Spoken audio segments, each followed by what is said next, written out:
let's jump into it. We about to get into the video. We had Cameron show up to the Breakfast Club, and I think we need to tap into this one. I never wanted to play too much of the Dame shit that was going on, but I definitely want to hear what Cam got to say, if he do even make mention of anything that's going on. And I apologize because I do not have B.com. I don't know what that is, but I'm pretty sure that's not what I want to be looking up.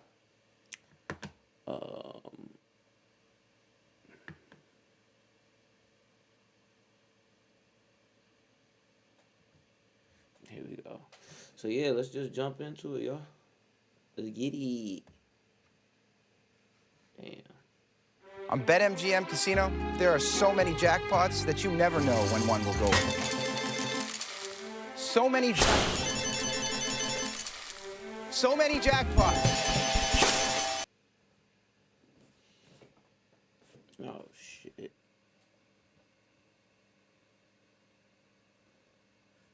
Damn.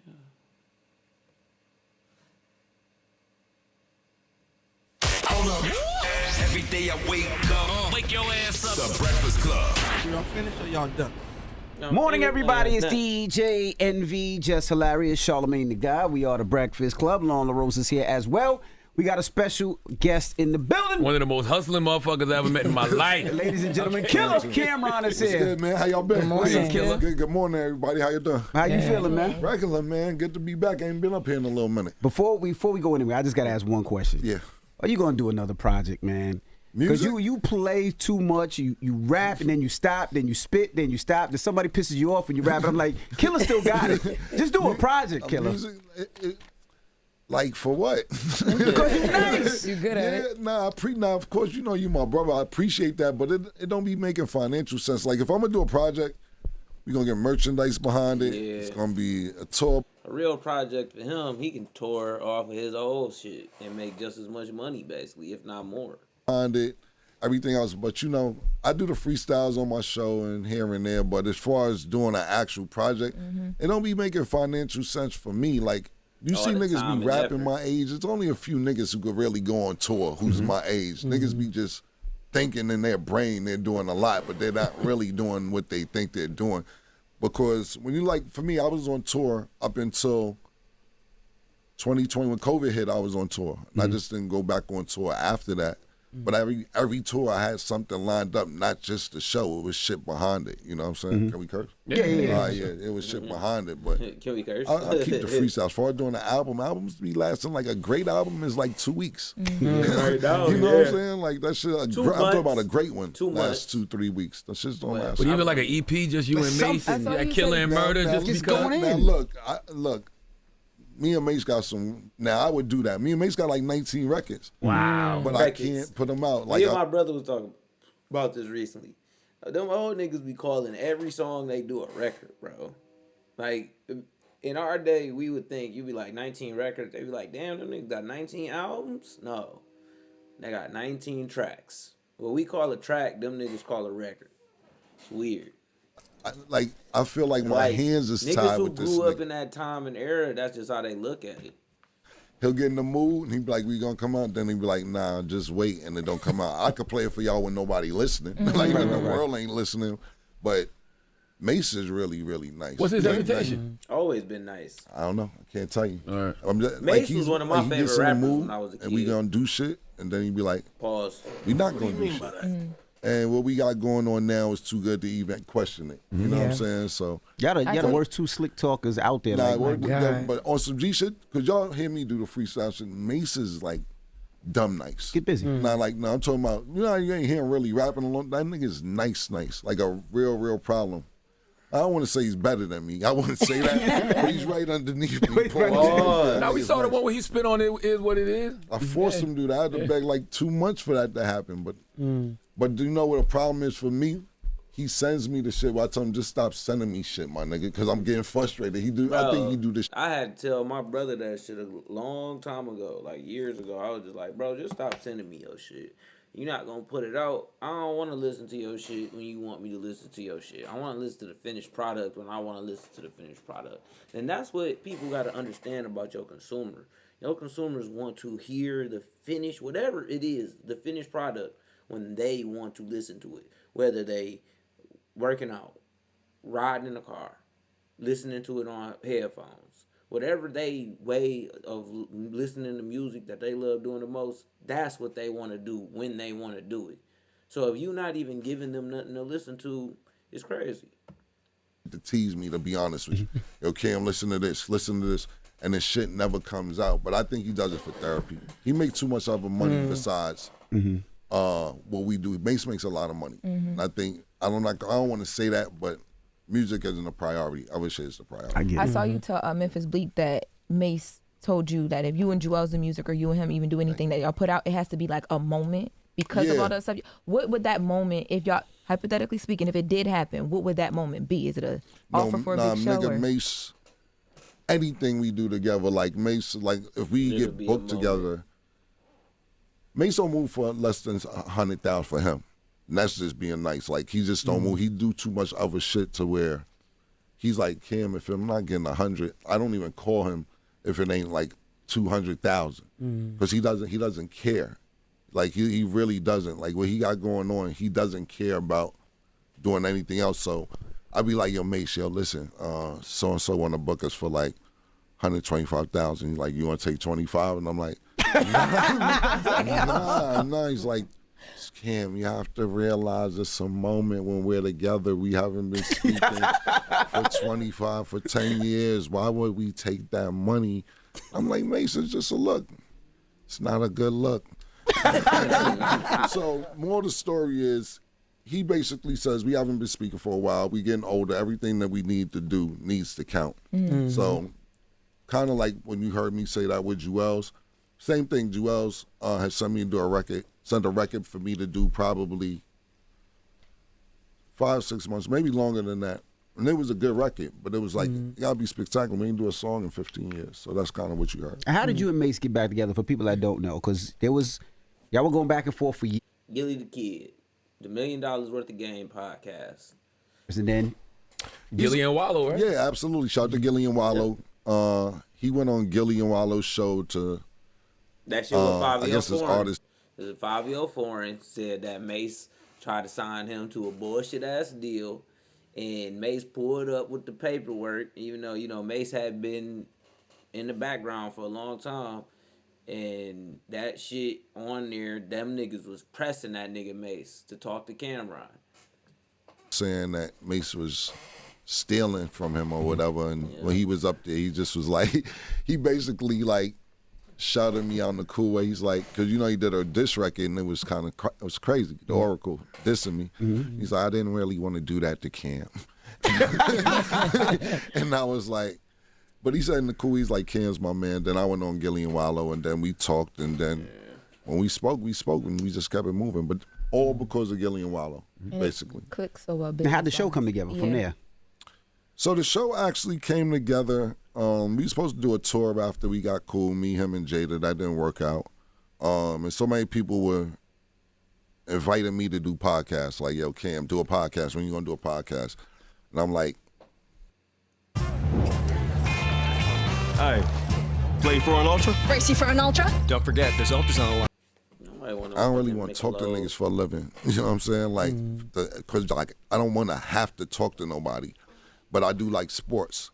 So I look at the phone, I'm arguing with niggas, and by the time I hang the phone up, it's just say 2.5 hours of me arguing with a nigga about sports. So I was like, maybe this is something I want to do. And I built a stage. I got a sound stage. I built my own set out. And I said, I'm going to do ESPN meets the hood. So that's why we wear suits on the show. But it was a professional setting. And then after that, I invited Mace on the show as a guest. And he's like, Ken, what's going on? And I said, I'm just shooting this shit. I said, I got a budget. I'm going to reach this budget and see if niggas bite, pause. And he's like, you want to be partners? I'm like, after I get my money back on what I spent, we could go 50-50. And he's like, all right, bet. So we did about 10 shows and a bunch of people called. So we ended up doing like 30 shows and ended up getting a really good deal. But After I did like 5 shows, he's like my 5th guest, and he's like we partners because I have nobody consistent doing it anyway. So that's how I came together. I think y'all smoking shit, man. I think everything that y'all have done in the media space, what it is, what it is. I watch It Is What It Is every single day. Every single day. Every time they drop something, I'm watching that shit. I watch Talk with Flea. I watch It Is What It Is. Main thing I don't watch is sometimes I don't watch them freestyles. But to me, I don't like them all the way. I'm gonna be honest with you. I done heard them niggas rap some way better shit than that shit. So to me, I don't fuck with them like that. But to each his own. I'm not trying to hate. I'm at this point in my career where I ain't sold no millions and millions of records, but I'm saying I get choppy on the track with these motherfuckers if they ever wanted to. Talk with Flea. I think y'all smoking shit. Nah, I appreciate that. Thank you, brother. I appreciate it, man. It's all natural. It's all fun. And kind of me and Mace relationship is like just picking up because the shit we be talking about is just regular high school shit or shit after high school shit. You got to realize a lot of our public life was publicized. So Mace got his deal at 21. I got my deal at 21. So a lot of shit y'all seen music-wise has been since we 21 years old. So. And I also say, if you whatever. But thank you for that. If what you build only benefits you, it's not big enough. I love the way that you've empowered somebody like Treasure. Yes, You know what I'm saying? And I know you got like a whole production team there. And she has like a network or something of her own where she can develop content. Well, she has her own show. It's called Check Out the Stat, and whatever she wants to do, she's able to do. We don't hold anybody up. We don't stop nobody from doing what they could do. What they want to do. She's big in the streaming world. I'm not really twitching and all that. It's like she's big with Kasanai and her boyfriend's a streamer and everything else, but she just turned 24 years old. So it's really dope to have a dynamic of her. Hold up, is she dating Chris? Is she? Oh,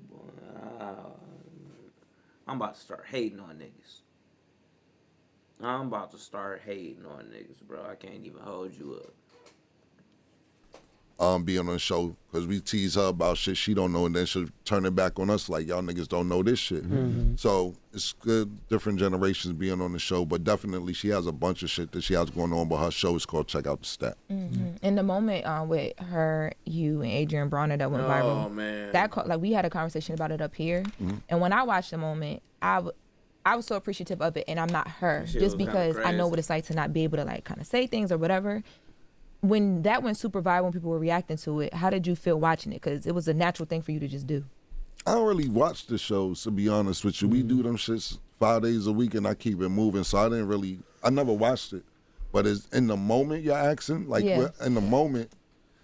See, a lot of things y'all didn't see. We don't go live. We pre-record. So Cam said multiple times, he gave the nigga the courtesy. I think what he's alluding to is almost I extended a little too far. Pause.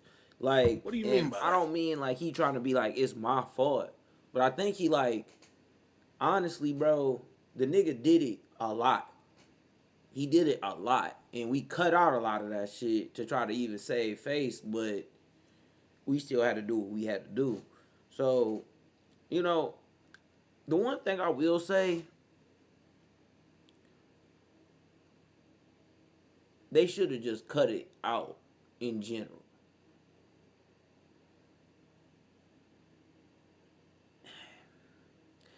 The only reason why I say that is because I get it being a place where you can build your platform and get more numbers off of, for sure. But I feel like the unprofessionalism and uncomfortableness that young lady gets put through in that moment shouldn't be something capitalized on. Now, the issue is that the nigga has a history of that shit. See, and that's the other thing. You can't keep hiding what he keeps saying that's his friend. I don't know. I'm a little confused. Stopped the show 6-7 times and asked him to stop. You know what I'm saying? It wasn't just once. It was 6-7 times because I know Adrian Brown. I have a relationship with him. So I kept asking him to stop. And he was like, oh, my bad, bro. And he wouldn't stop. And her boyfriend was there too. So I was like, yo, bro, you gotta chill. And he's like, nah, Cam, my bad. And he wouldn't chill. So basically, I just asked him to leave. You know, I didn't really want, it was some of the parts that I wish would have got edited to where when I came back and I was kind of frustrated and I said some shit about him afterwards, which I didn't want to air, but that was just pure frustration. But in the moment, that's like my little sister. You know what I'm saying? So at the end of the day, if you keep doing that shit, you're disrespecting her. And then if I ask you to stop, you disrespecting me. So now you're really in my house and you disrespecting me. So I paid him for his time and asked him to leave. Like I said, it ain't like he's a stranger. I know who he is and we got some mutual friends as well. So, but in the moment, it was just disrespectful because it isn't like we asked you to stop several times. Right. And he apologized, and people were mad at you because they was like, yo, I guess they caught you saying something. They're like, why you ain't say it to his face? That's what I was talking about. I mean, I was saying that. Then at the end of the day, say what to his face? He washed, but the nigga still Adrian Broner. Nigga knock a nigga out. Because when I sat back down, I was like, yo, I hate this thing. I don't really want to repeat what I said. I'm pretty sure if drunk Adrian Broner would beat up sober me. And this ain't even me trying to be like, I'll throw them hands. I'm just saying he'll probably win. That's it. I'm going to catch the nigga once. That's always my thing with fighting. I just got to hit you once. Because I might knock you out with the one punch. But if you start winning, you start winning. Like, that's life, nigga. It's like basically, I can't even be. Cam just Look, I'm so much of a hater. If you beat me in a fight, I can't even be mad. I like, shit, nigga won. I can't even be upset. That's how much of a hater I'm not, bro. Because I just be like, shit, what you want me to be mad about? Losing? Why'd you say that? It was purely out of frustration. Half That's like my saying, life been lost. if y'all walk me out now and then you sit down, you don't know, I didn't sit down for the edit, and then you be like, yo, this nigga. You know what I'm saying? I said a little more than that, but it's like that part should have been cut out. But it wasn't about saying nothing to his face. I said it to his face. I walked over to him and actually escorted him out. It wasn't about a fighting situation for me or nothing like that. It was just more of I think he was a little intoxicated and he just needed to be escorted out. And he held himself accountable. He apologized. Smart guy. So any artist that comes up there that talks to your co-host, you gonna pay him out? The thing about it is I'm not going, if Terrence Crawford's there, I'm not walking up on Terrence Crawford. I just said that. I'm not walking up on Terrence Crawford, but it's security there. It ain't just us in there. It's other people that's outside the studio. So it isn't just randomly me just putting niggas out, but I feel me and him was cool enough for me to do that. Yeah. And I'm glad you bought that pink horsepower. Oh, yeah, because definitely. I can't order it discreetly, I don't think. So I'm glad that you brought it up here. Yo, what is it? I thought it was edibles. Like, what is it? She's starting to take one. Nah, she could take one for a man. Y'all have a good time. So basically, and they deliver too, by the way. That's that herbal.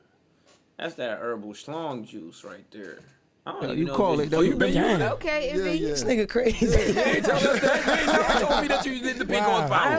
You talk about the honey pack back in the day. yeah, Wow. the honey pack give you a headache. These don't That's give no all- headaches. Yeah, this is all Okay, natural. be This from- ambassador.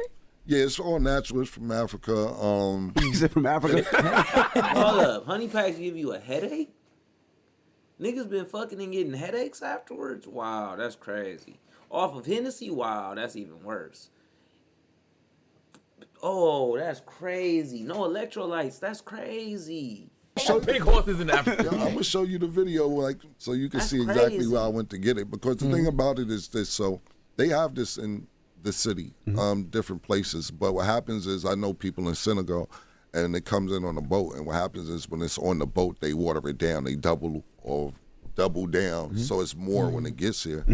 And basically, I keep a nigga on the boat for 2 months to watch our stocks so that we make sure This nigga about to get somebody in Senegal thrown off of a boat and into the ocean. we have the highest potency of it. But it's all natural leaves, roots, trees, and we just got the best product. It works. We've been doing this for 4 years.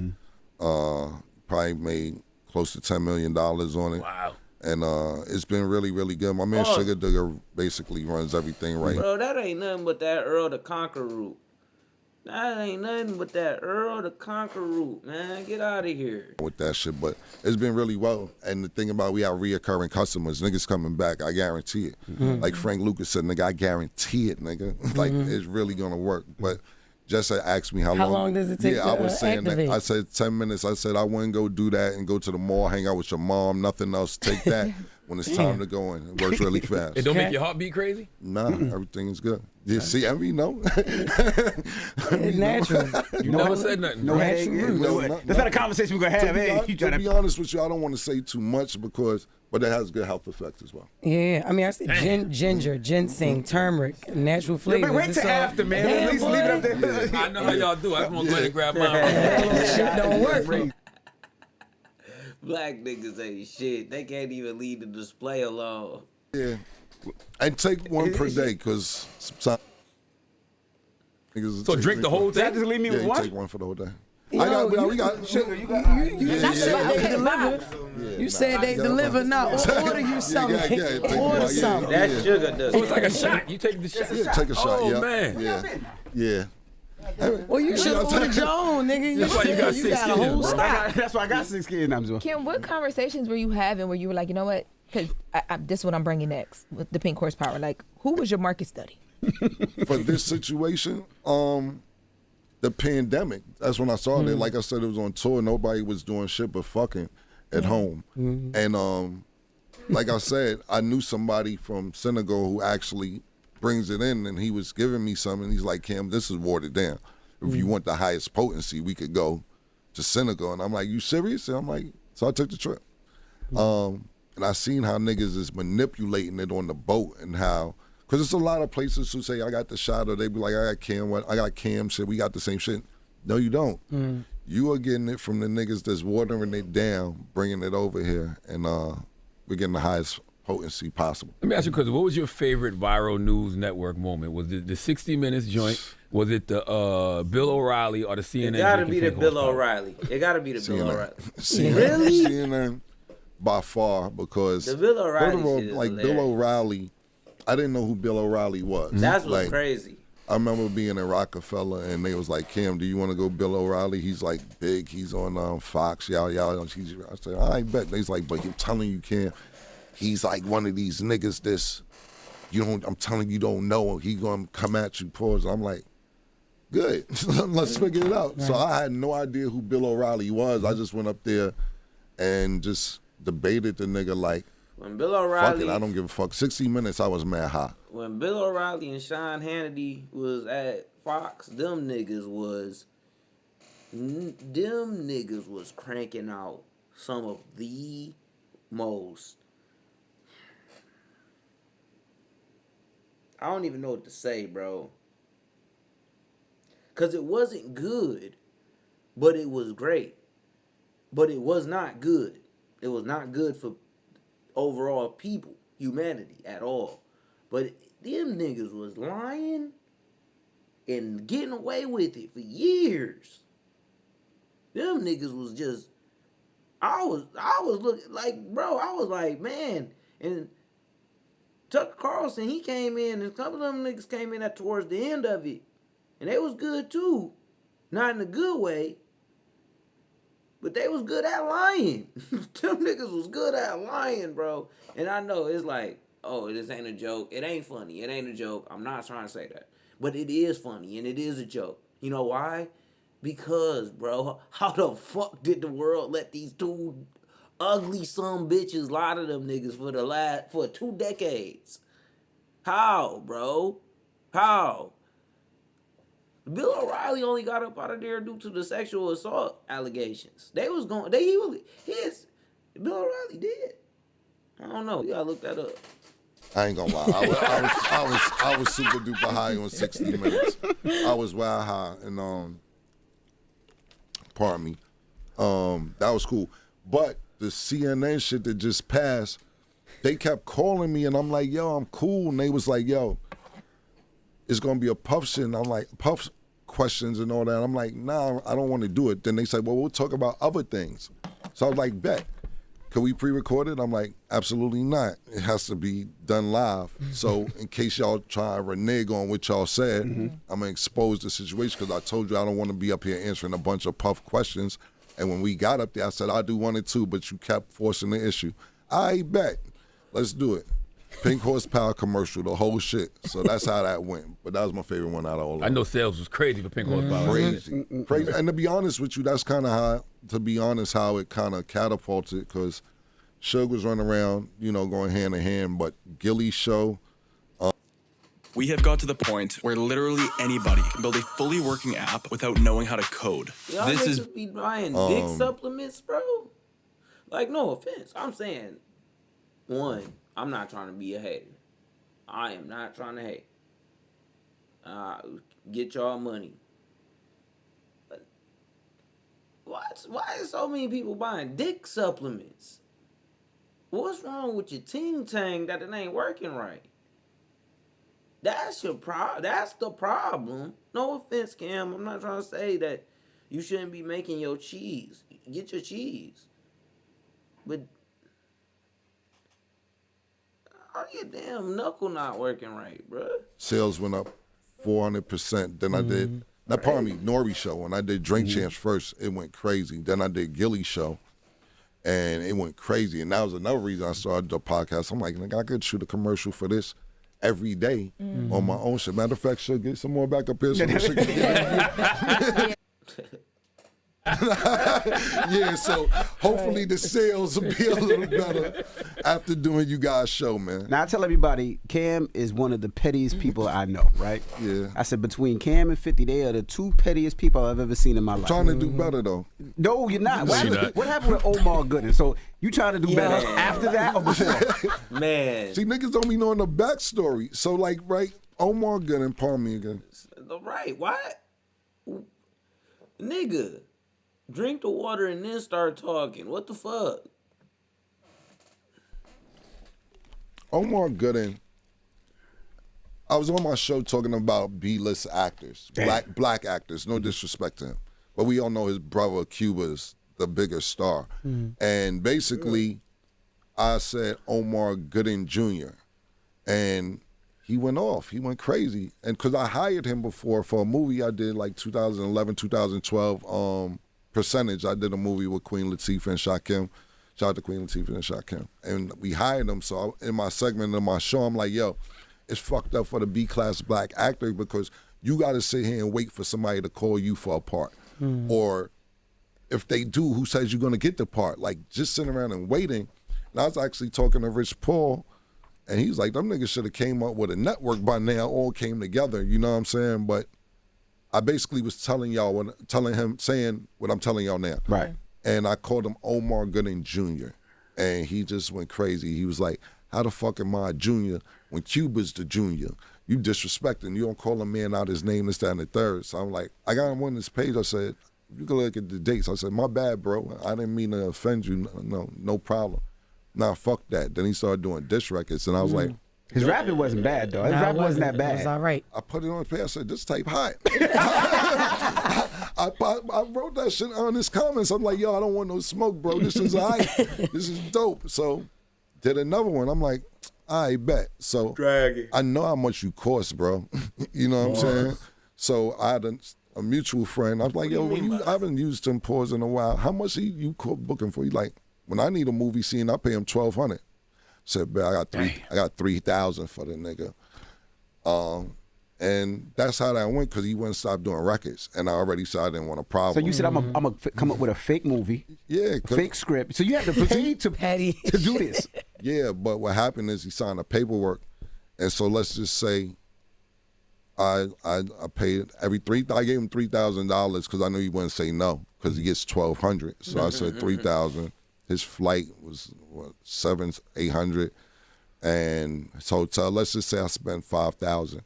So once he signed the paperwork, I'm getting 10. I ain't spending $5,000 on a bitch I like. One, I don't got it. Two, I wouldn't do it. But that's me. I was that for the episode, so I win. I spent $5, but I made 45 off of his stupidity for me telling you I don't want no problem with you, but you won't stop.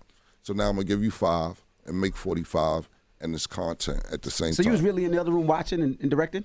I wasn't in the other room, but I had a Ring camera up around the corner at one of my cribs, watching the whole shit the whole time. And he was trying to say that he was going to take legal action. Is that possible? Or like, because what documents did you have him sign or like whatever? I had him, so basically my man who actually did shot, my man BB, one of my production companies, partners of one of my production companies, we basically had him sign everything.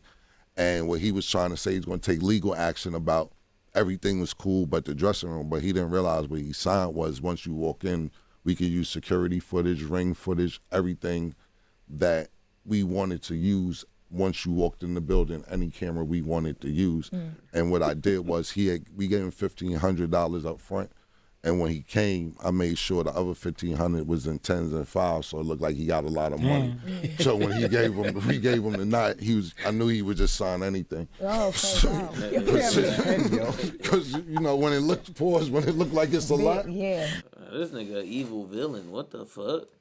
So we paid him like tens and fives, so it looked like he had $20,000 when it was just $1,500. I don't know why you waited so long to do the Killer Comedy Show, and I don't know why you're not on stage your damn self. Exactly. It's so funny, man. Exactly. Nah, I just don't be bothering people, and then I'll be like, yo, leave me alone, because I know where I could go with it. And this is what happens, basically. But yeah, thanks for even bringing that up. We got the Killer Comedy Show. It's tonight. Yes, it's tonight. At the Beacon Theater? At the Beacon Theater. Shout out my man Johnny Shipes in the building. He's the one that put everything together. D-Ray's going to be there. Jay Farrell's going to be there. Tony Rock.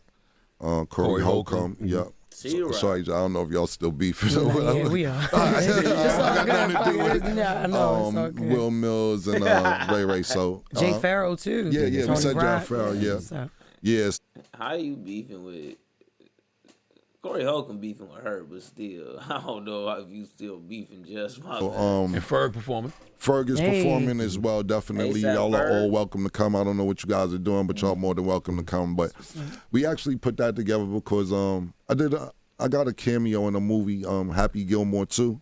Oh, yeah, the Hell Sandler yeah. joint. Yeah, Happy yeah, Gilmore How did that come about? So, yeah, Joe Vesey, he's a comedian and writes with Adam Sandler. He's a big fan. He's the one that kind of got us in the movie. Adam Sandler is my man, too. Yeah. And he has a stand-up, and he wants me to put it out. I guess he's not going to the right channels. And I'm like, Johnny, like I said, we're going to put that out. But he was like, let's just do a whole fucking comedy show. We got with Outback. They sponsored. And that's how it Man. goes. So we're going to go on tour with it. Dope. That's that easy. But shout out to Joe Vesey Steakhouse? for even giving me the idea to want to do it. Oh, salute to Joe. That's my man. Yeah. What made you want to get into comedy now, though? Because you always been funny, right? Always. I'm gonna be honest, it was Joe Vesey. Okay. I'm not even gonna say and hold you. When he said he has a stand-up that's done, and he just wanted to put it into my lap and say, Whoa. Cam, do what you could do with it. Whoa. Gotta calm that down. He's not on this show because paperwork kind of took a while, but it was purely when he had a stand-up, and I'm like, I'm gonna find a home for it, but why not put a show together after that? It's really totally Joe Vesey that gave me the idea to put a comedy show together. You know, his dad, Peter Vesey, he's one of the best sports commentators ever. Hey, Yeah. Joe Vesey's like a street basketball player and all that shit too, man. So shout out to him. That's how it came about. Dope. No more, no less, man. I gotta ask, No more, where no did the less, friction man. with you and Dame come from? How did that happen? Here go the messiness. I don't know. It's a nigga Dame, like Here go the messiness. 'Cause he was a manager or partner with you at one time, right? Dame did a lot for me. You know what I'm saying? Like today's gonna be my last day Dame dashing. Us too. Us too. Yeah, because it's annoying. You know what I'm saying? So to be honest with you, Build a website you love with Wix.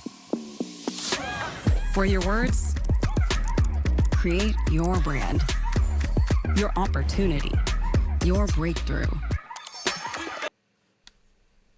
pardon me. To be honest with you, I feel like I got set up. I feel like Dame had all these problems with me and never said it and was looking like a reason to say it. I was in a terrible deal at Epic Records.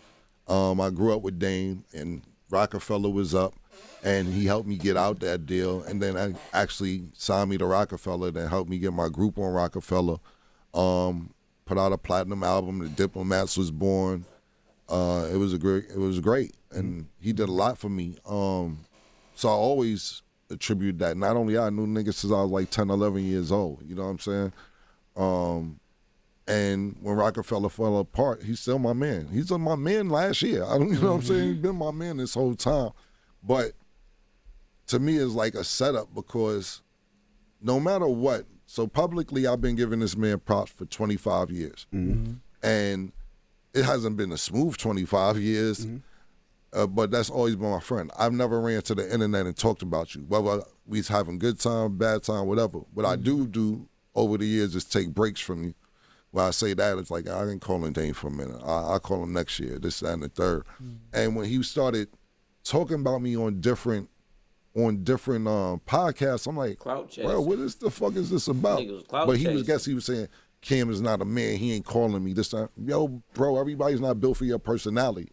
I am. I just know how to take breaks from you from time to time because I know your personality. Now I want to deal with it right now. But for him to go to the internet and start talking about me, it was like, really? That's what the fuck we doing? And when I seen that, I was like, this is crazy. He kept doing different interviews. Yo, Cam this, Cam that, Cam this. And I'm like, and then he talked about, the last thing was he said I didn't promote nothing. We were supposed to go partners on with Honor Up, the movie, and we did an album with A-Track, and he said I didn't promote it. And I finally gave feedback on why I didn't promote it. I'm like, I didn't want to be in it. You know what I'm saying? No disrespect, but this how it happened. From there, avalanche. He just went crazy. Started going crazy. Cam this, Cam that, Cam this. So even point where it's like, bro, now you stretching the truth. You lying about a few things. But that's where it all started from me dissing Honor Up. But to me, if you want to diss my art or my movies or my music or whatever, cool. You start getting personal and start taking mad personal shit. And I'm like, we know too much about each other to be doing personal shit because this shit could get nasty because I know a lot about you know a lot about me, and I'm mad funny. Like, I don't want to ragdoll nigga, my man, on the internet, especially like, that's I'm not talking about, but who the fuck is you around to come out with a patch and teeth? Like, you know what I'm saying? Like, I would never let you do that because you my man. I texted him, I'm like, yo, bro, whoever you around, you not around no real niggas because they would not let you come on the camera like that. And that's kind of how it started when I dishonored her, and shit just got personal. And it was to the point where I'm like, yo, listen, man, this could get nasty. And I spoke to Daniel. I know Daniel was up here with him. Daniel cool with me too. And so he kind of mediated it, and he was like, yo, this shit is not a good look for Harlem, yada, yada, yada, yada. I was like, cool. I said, listen. It's not a good look. It was a for Thursday. Harlem. Them niggas too old to be talking about that. I'm sorry. No offense. No offense. I get New York, greatest city in America, the 5 boroughs, Harlem, especially for black people. At a certain point in the history of America, Harlem was like Atlanta. What we consider Atlanta in this day and age. That was Harlem. I get it. But come on. Y'all niggas in y'all 50s and shit. So I'm talking about who gives a fuck? Who cares? He said, look, I said, listen, I got something coming out tomorrow. It's already done. If you tell him, listen, this is coming out tomorrow, but I won't say nothing else about him on the internet. Cool. YouTube Premium is ad-free YouTube and background play. So you can watch videos while reading, searching, shopping. He says, cool. He said, cool. He's still talking about me on the internet yesterday. Right now. Yeah. You know what I'm saying? Cam Capone's on part 15, 17 right now. Exactly. And it was like, bro, I thought we wasn't going to talk about each other. Cool, that ain't no problem. But to me, to be honest with you, I was tapped out when the nigga issued a $300 million lawsuit. And then he tells Daniel to tell me, yo, tell Cam to give me $1 million and we may let it all go away. I'm like, you trying to quiet extort me? Like, what are you talking about? Send you $1 million off the $300 million.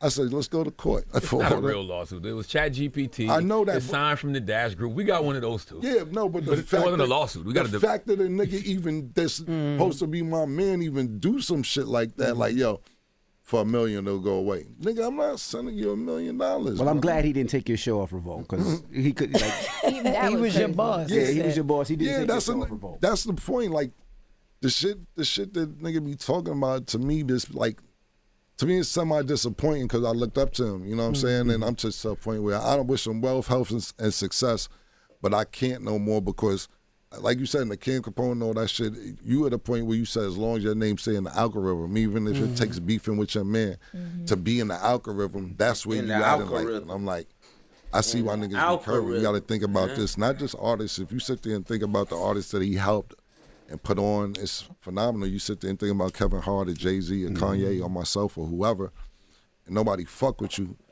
He did put Kevin Hart on. Paper Soldiers. Paper Soldiers was a movie that Dame Dash put out. It was a Rockefeller Records movie, if I'm not mistaken. Benny Siegel was in it. Dame Dash was in it. Jay-Z was in it for 1 minute, if that. But the other niggas, with Jay-Z was in that bitch for like really 20 seconds. Like they robbed Jay-Z's house. That was it. But yeah. So he did help. He did help put Kev on. Artists is it you. You know what I'm saying? Not only that, your day one niggas don't fuck with you. Daniel, I'm not saying Daniel ain't his man, but like Rel Mac, all the niggas bigs, it's like niggas from your hood don't fuck with you. So I don't mean this in a bad way because I know you're gonna take this and this will be last another 3-4 months for him. You know, he'll take a spin at this, can't and then I be seeing like, to me, bro, you try to defame my character to where it's like, for what, my nigga? Cam's a civilian. All right, Dame, whatever, I'm a civilian. We tried to give you $1 million last year when you was in the news for owing $800,000. Mason and Dame don't even got a good relationship. They don't even fuck with each other, but Mace felt bad. I mean, he's like, Cam, you want to spend $500,000, just so this nigga don't got no debt? I'm like, I don't know. I'll do it, but I don't really know if we gonna make our money back. But for the sake of Dame, yeah, I'll do it. And then when the shit didn't go through, we suckers because you want to wait on YoungBoy NBA or Drake or whatever other deal you had. We try to give you $1 million just to clear your debt up, and you basically gambled yourself out waiting on more money. I just got two questions. What did you call his son to do? Remember he was saying that you called his son. So basically, y'all probably be lost with all this shit that he be on. Yeah. So he brought it up here. He brought it up a couple times when he's up here. He's like, Cam is running around with this nigga named Larry. And y'all probably don't even know. Yeah, exactly. So, do you even remember him saying it? We watched this. We watched the Larry Hall shit. And he said about Larry on the Breakfast Club or wherever. He said, you know, Larry's wife is sick. He don't need to be up there. He need to be doing this.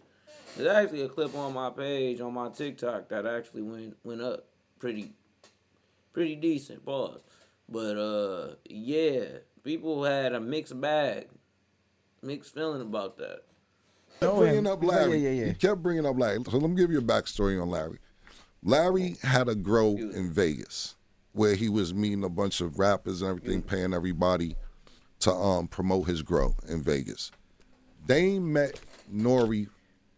Nori introduced Dame to Larry. Like, Nori knew Larry first. And he introduced Dame. Larry was paying Dame $5,000 a month. They look alike. To promote his weed. Dame ain't Snoop Dogg or Wiz Khalifa to be like, but he's still giving the nigga the bread like, I here. Supposed to give him 3% of the company. I don't really know about that part or whatever. But anyway, not only that, Larry's paying you to promote his weed. Larry lives in Vegas. Not only that, your son lived with Larry as a grown man. So Boogie, his son, lived with Larry for 2.5 years because he wasn't fucking with Dame. You know what I'm saying? Or they didn't have a good relationship. I don't want to say he wasn't fucking with him. They didn't have a great relationship. Right. He's sitting there as like, can't be with Larry now, can't be with Larry now. I'm going to be honest with you. These niggas got old and became gossips. I'm going to be quite frank with y'all. And this is the exact reason why none of this shit is working out to Dame's advantage specifically. Like, Cam, he had the upper hand and everything. But the way that I'm listening to all of this shit, and the fact that I even know all of this shit, I'm kind of looking at it like, we started to explain ourselves too much. And I get having a platform, but I think maybe we doing a little too much explaining at this point, y'all. Larry puts up $50,000 for a movie. Dame had up $50,000 or supposed to put $50,000 for a movie, and another nigga put up $50,000 for a movie. Movie's supposed to be $150,000. Dame tells Larry, when this lady calls, allocate the money to her. So she may want $12,000 now, $6,000 now, $7,000 now, whatever. When it gets to the $50,000, he calls Dame and says, "Yo, I gave the lady the $50,000." Dame goes off of, "You dumbass nigga, you a Vegas Bama, da-da-da-da." Started calling this nigga a bunch of names, talking about, "I didn't tell you to give." These niggas crazy. They fleeced that nigga, dog. That's crazy. Yeah, I didn't tell you to give her $50,000. He's like, "I don't know this lady. How'd I get her number?" Yada, yada, yada, yada. Larry hangs up on him. He calls me, said, "Cam, I've been dealing with Dame. I deal with his insults. Say, this the last straw. Been paying this man to promote the weed. I gave him $50,000 for a movie, etc. I just can't. I'm tapped out." Dame calls me after, "We not fucking with Larry." I said, "Why not?" He said he hung up on me. That's not what real men do. Real men don't hang up. Real men don't hang up on. Bro, that nigga Dame is such a bitch, bro.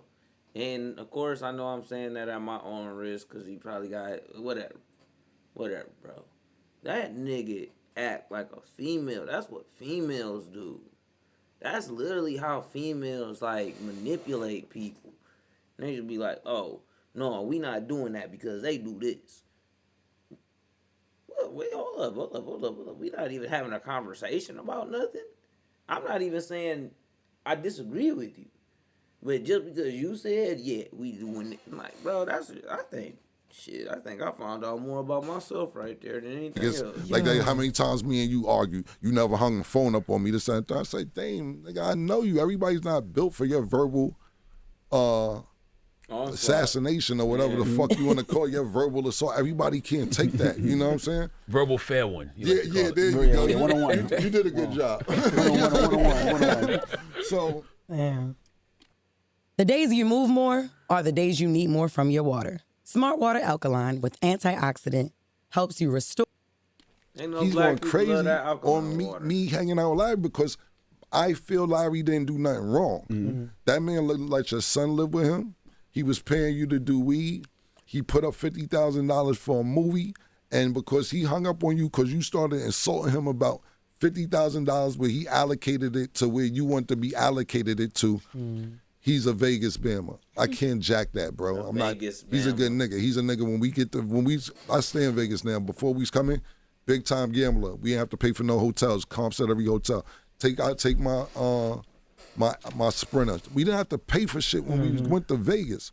And because he hung up on him, now he's not a real man, but he's trying to spin a narrative. Remember, I was telling you, it's 3 people doing the movie. Mm-hmm. The third person is suing Dame for the movie. Mm-hmm. Cam is hanging out with a nigga who's suing me.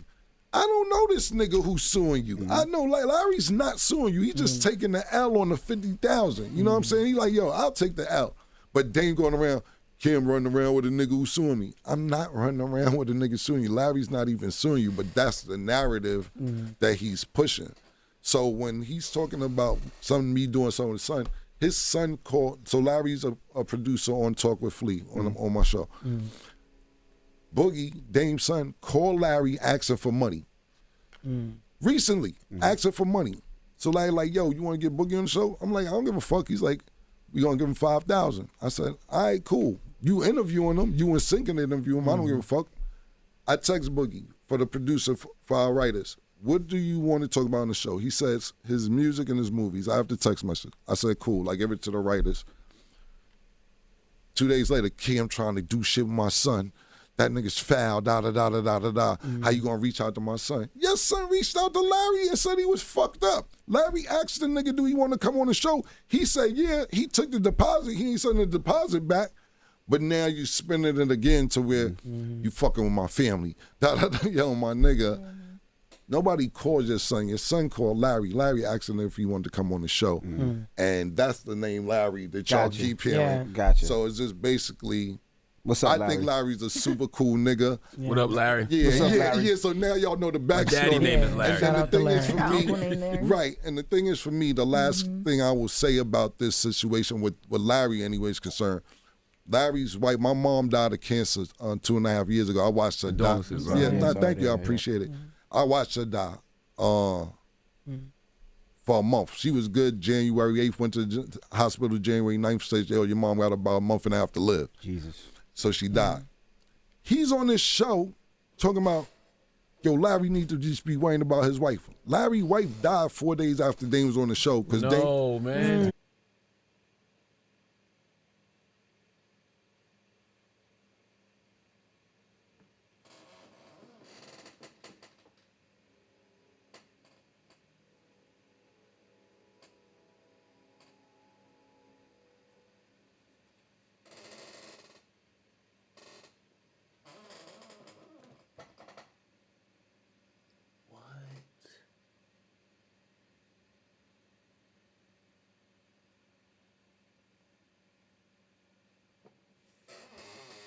Damn. I was watching his wife die with the nigga.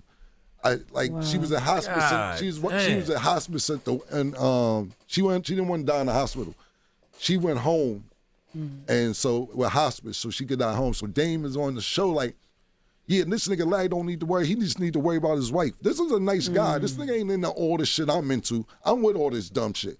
This is a cool nigga. You know what I'm saying? You up there telling this man wife, I'm literally watching her die every day.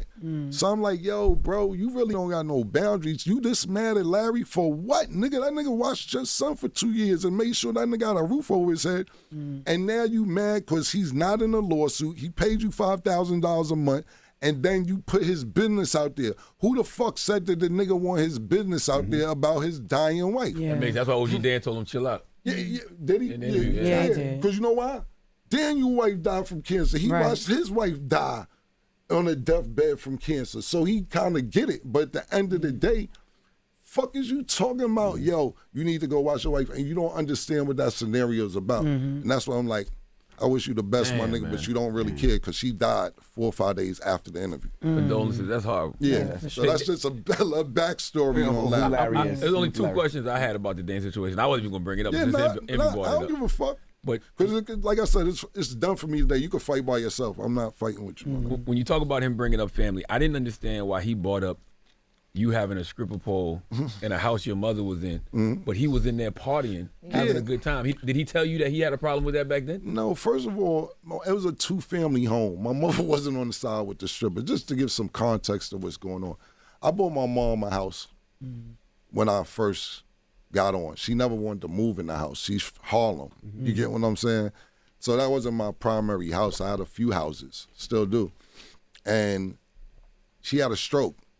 And she was like, she's not moving to Jersey no matter what. I'm like, Mom, you can't run around Harlem like this. So, but that's a New York thing. Most New York parents, my parents would never live in Queens. Right. Never. Right. So example is basically when she never moved into the house, it's a 2-family home. I built my studio in there, I had a strip club in there, all that.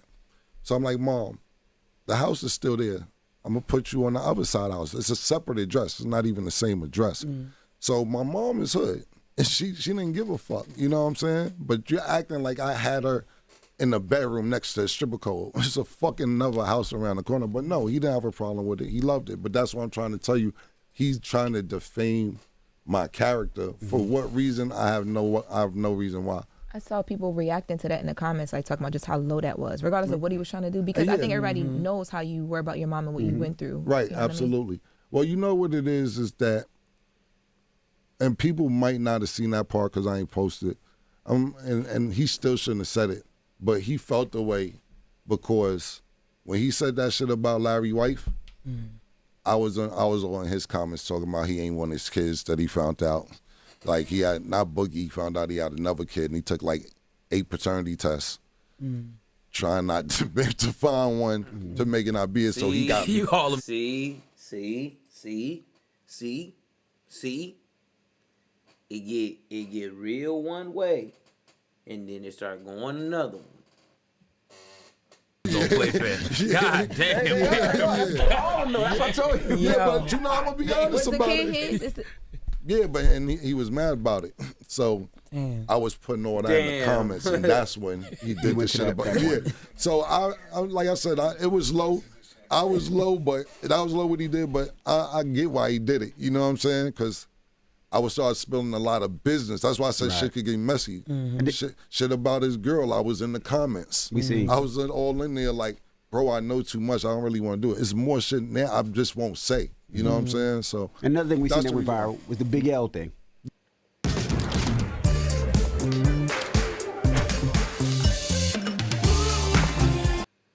Yeah, like, bro, Big L didn't even like you, my nigga. Big L's from my block, right?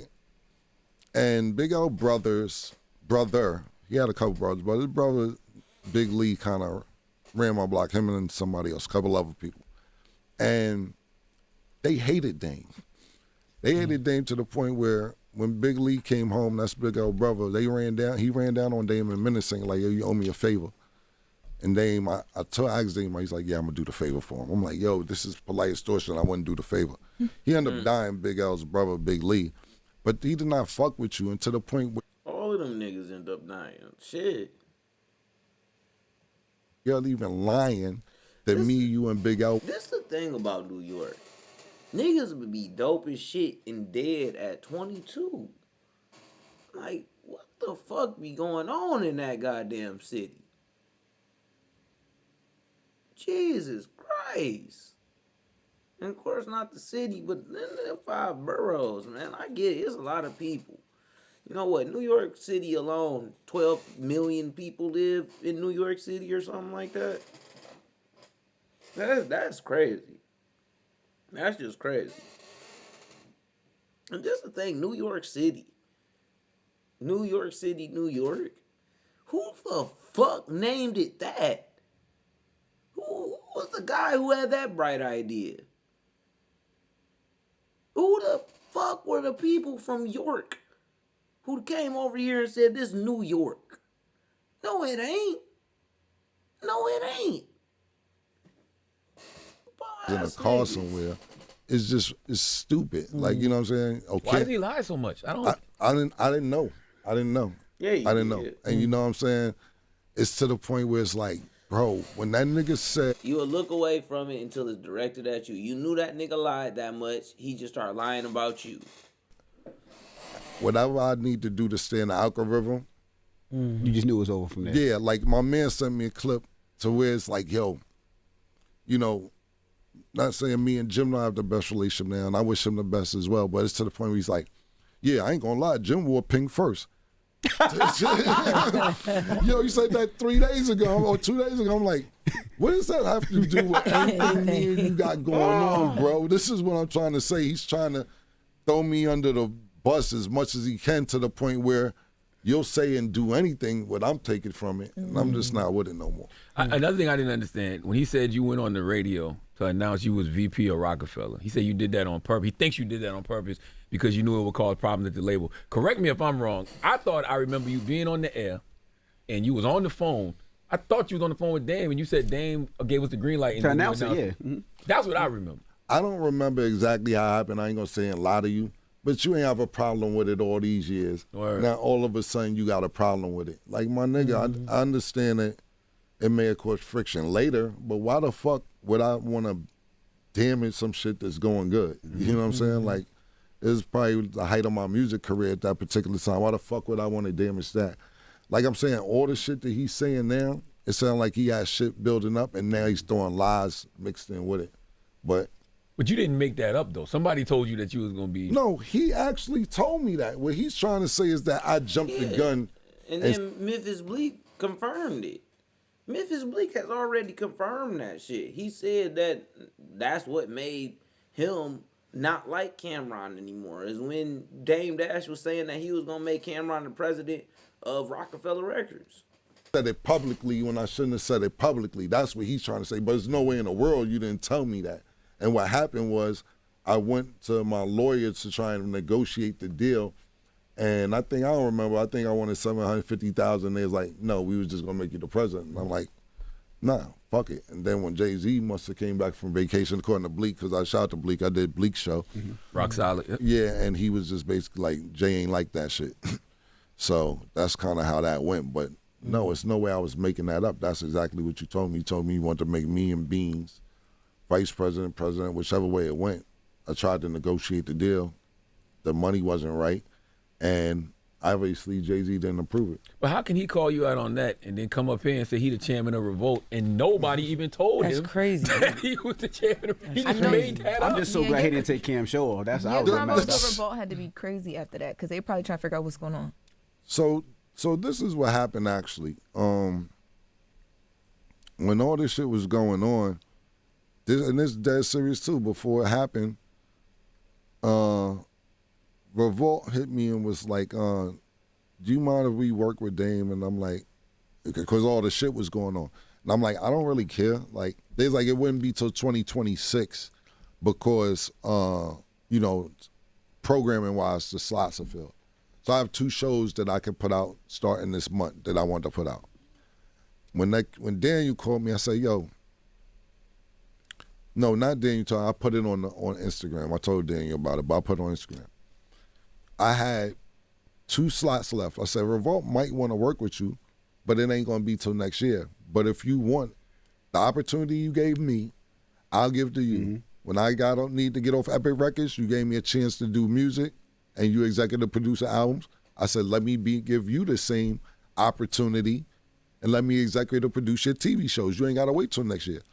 And you was going to give Revolt all your content for free. Mm-hmm. That's how bad he wanted it. And I say, yo, I'll even pay you. Mm-hmm. Shout out to Big Fendi. That was the middleman for that. So I said, tell Dame this before I put it on Instagram. Y'all know who Big Fendi is, right?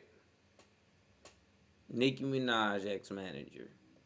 Fendi was like, yo, the beginning of the conversation was cool. He was like, I bet. He said, but before I hang up, he's like, nah, fuck that. Nigga ain't producing my shows. He can't do that. No, he can't do that. It's ego. You was ready to do it for free. And because you want me to, I can't, because I want to executive produce the shows, fuck that. I don't get it. You're going to do it for free. Now you can do it, and I can executive produce it and give you a check. Mm-hmm. It's just, it was ego. So then that's when he went on to announce he was the chairman. And I never seen a nigga force his way to try and be somewhere where niggas don't want him in my life. The shit was wild. Damn. Yo, Paid in Full. Yeah. Right. What stage of production or development is it in right now, the series? Right now, 50's still trying to finish up some stuff in Shreveport because I believe he wants to do a lot of stuff in Shreveport. But it's probably not going to even be to the point to where we do casting, maybe not till April or May or something like that. I think he wanted to just make the announcement, get the buzz going because he's shooting like 3 TV shows. Yeah. 1,800 movies. That nigga works. Yeah. And he does shows in between. But if I had to guess a timeline, I would say probably April or May for casting, but I think it's some loose ends he want to get tighter in Shreveport. Okay, why did you do more? Hold up. Because I want to audition. Don't do me like Omar, nigga. Like, I really want to audition. You got to be careful, Cam. I know, Cam will send you a deposit, but like, I don't got time, yo, for real. Nah. I mean, when it's time, I'll definitely let you know, but that's what I was telling the nigga Fifth when we were speaking. I said, yo, you put this announcement, I know we said he's going to do it, but you got to give me some more information because now everybody's hitting me. No, like I said, not in a good way, not in a bad way, but it's just like when you ask these questions, I want to have the correct answers. And I was teasing. I said, "Yo, you see, I announced I was the vice president of Rockefeller and shit went left. I don't want to be saying the wrong shit too early and shit. But definitely, I'll let you know. But I don't want to saying and even announce on this show a date. Gotcha. I'm just guessing right now. Yeah. If I had to guess, probably April or May last, because we talked 2 weeks about it. So does 50 have the rights to tell the story? Like, is that what's that conversation?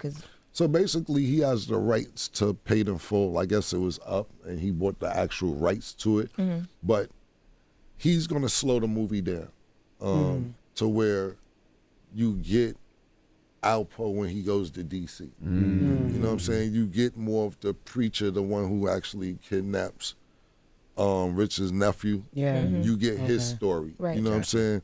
You get Demencio. I don't know if y'all even know about Demencio. You know what I'm saying? That's one of the people Alpo killed over a girl. You get all these different stories that kind of was sped up in the movie when you slow it down throughout the series. Gotcha. Yeah. When you think about legacy, Cam, your legacy in particular, when you think about legacy versus peace of mind, which one do you value more at this stage of your life? Peace of mind.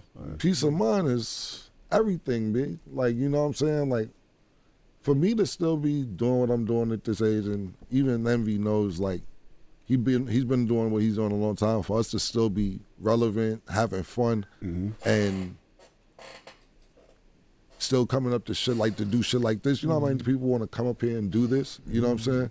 But for me, it's more like I get to I love sports. I get to talk about sports all fucking day, watch sports all day, and talk about it for an hour.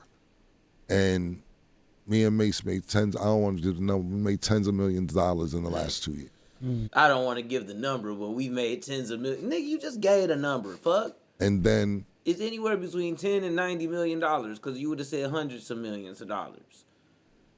To jump off, pillow off that, and then do Talk with Flea, and make a few $1 million. Like, you know, that's where I'm at. Like, where I could build multi-million-dollar companies or brands, and be me. I don't want to have to do some shit I don't want to do at this point in life. So when you think of Pink Horsepower, you think of multi-million-dollar company, or Talk with Flea, multi-million-dollar brand, or it is what it is, a multi-million-dollar company. I just love doing this. Now, don't get me wrong, I'm naming these shits like 100 other things didn't work. You know what I'm saying? Like, people don't see the shit that don't work. It's 100 things that don't work, but just to figure it out at this age, like I'm gonna be 50 next year. I'll be just. Damn. But you figured it out early. Like you figured out peace of mind early on. Oh yeah, peace of mind, absolutely. I get away from niggas. I don't got time. Because when people wanted you, it was like, "Where's Cam? I don't know. Yeah. He bought a crib in Florida. He killing. He not doing nothing." Yeah, because you gotta think about this, right? The days you move more are the days you need more from your water. Smart Water Alkaline with antioxidant. When you see, and I'm asking y'all, this is a question I'm asking y'all. When you see somebody, and like I said, I don't want to bring it up, but I hate keep repeating it. Like I said, it's the last day. When you see a person like Dame, do you look happy to you? No. That's what I'm saying. Like, happiness matters to me. Me too. Yeah. Happiness and being able to pay my bills and all this other shit. You see, sometimes when you bring my name up to certain niggas, you just get mad and they emotional, and they be like, I'll be like, yo, this nigga's angry. This nigga's really mad. I want to be happy. I want to be laughing. Like, when you see me and Mace on the show, we be dead ass laughing to where we edit some of that shit out because we laughing that much. Like, that shit is cool. To make money, laugh, and go home and have a peace of mind, that means more to me than anything else in the world, especially at this stage in life. What the fuck are we beefing and arguing about, especially if you're making a couple dollars? And then you don't want to be beefing with the niggas you grew up with. Cool, and not at this age in life. You don't have to be around niggas, but at the end of the day, what the fuck, how long do you think it's supposed to be arguing with each other? You know what I'm saying? Or just in general, arguing with anybody. I think a lot of people in hip-hop struggle to transition into new chapters of life. So when I'm like, when I see somebody like Cam, I'm like, I want to ask him, how did you find peace and purpose outside of hip hop? Is it the other business ventures? Or? Yeah, because listen, man, I talk about that shit and think about that shit all the time. I'm like, yo, and no disrespect to nobody out there. I'm just like, yo, I would hate to have to be in a club for $3,200 tonight. At 50, 49 years old, my nigga. God damn. Yo, that's what I'm saying. Like, yo, that shit would kill me. Like, yo, but some people, you gotta realize, think about this, right? Let's just use a better number. Let's use 5,000, 7,500. I'm like, yo, I don't want to be in there, nobody's club that I don't want to be in for 7,500. But if you do that every week, and you're this age, and you do it 3 times, you sitting there saying, yo, make $20,000 a month. That ain't bad. You know what I'm saying? That's not bad. Like, yo, fuck it, nigga. I made $20,000 a month, and I'm 49 years old, and this is great because you have a regular job, and some people don't make that. I don't think that's a bad living at all. I'm just saying that isn't where I want to be. You know what I'm saying? So definitely peace of mind. And also too with Harlem, man. Yo, Harlem, people talk about Harlem like it's Harvard. Right? Like, what does Harlem mean to you today compared to when you were like 18? It ain't the same for me. You know what I'm saying? Not at all. That's a great question because it's so gentrified. It's just not the same. And I may sound ignorant for saying it, but I miss the abandoned buildings. I miss the vacant lots and going up, driving, walking to school. And almost stepping on glass. Not saying that's good and you shouldn't improve from that, but that's just my memory of Harlem. Like when I see Red Lobster on 125th Street, like an H&M, I'll be like, this is crazy. You know what I'm saying? But it's gentrified, and you know, to me, everything. But you gotta think about this too, right? Where I live is gentrified. I live in the city that's getting gentrified right now. That shit kind of crazy, honestly. Niggas like, what this nigga doing over here? You know what I'm saying? So you might got somebody white like, yeah, what the fuck? Remember when it was all white over here? You know what I'm saying? So it's a balance. But just for me, Harlem isn't what it used to be. I'm not saying Harlem still ain't Harlem today, but just not the Harlem I grew up with. My man, I sometimes shoot videos in this building and shit like that. And he's like, Cam, you gotta talk to the building manager. I'm like, all right, who is it? And the dude's white. It's like, yo, I thought you was the manager. He's like, nah, I sold my apartment to the nigga, and now he's the manager. So now I got to talk to somebody white and go into a building that I've been going to my whole life to get permission to shoot something on a roof. So for me, it's not the same, but I understand it. Gotcha. When you talk about Harlem, I know you mentioned earlier you and Jim's relationship not being the same. That's not, like, we're never going to get to see that sit-down convo, reunion, like anything at all. I don't know. I mean, like I said, I just think that we're in two different spaces in life, and Jim Jones, the oldest YN in the world, man. I'll tell you that right now. Wow. That nigga out here living in fantasy. I don't wish him well, and I don't mean Jewels and everybody that was part of what we did. I think it was a great movement, but sometimes things just come to an end. So I would never say never, but it doesn't look like it's in the near future. But I do wish them brothers well. Yeah. What do you hope people say about Cam 20 years from now? In particular, what do you hope people say you stood for?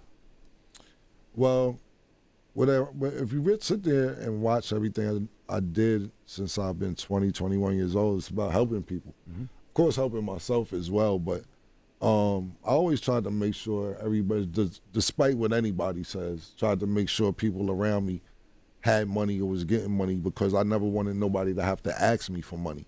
You know, it was one of those situations where I'm like, even with Jim, you think about Jim wasn't a rapper. It's like, yo, we gonna make you a rapper, my nigga. You know what I'm saying? Like, yo, you ain't gonna be around and not know how to rap. You know what I'm saying? And I think Jim is one of the people that's grown more than anybody from the time he started to where he's at today as far as music is concerned. He didn't know how to rap. We taught him how to rap. He's my hype man to where he's directing videos, to where he had a job at Def Jam, to where he's doing albums. And I think right now people are respecting him lyrically more than anything else. But it was about always helping people. Even Jewels was in a bad deal. He's in a group called the Draft Picks. I'm like, I think I like you a little better than your partner. I could get you out the deal. Let's try and get you out the deal. Everybody I'm with has made money, whether they kept money or didn't keep money, even other people that was on the label, which I won't name.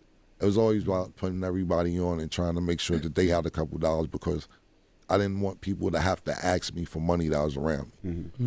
So even like this nigga back here, Pink Horsepower, I'm glad he found this lane because he was running out of time.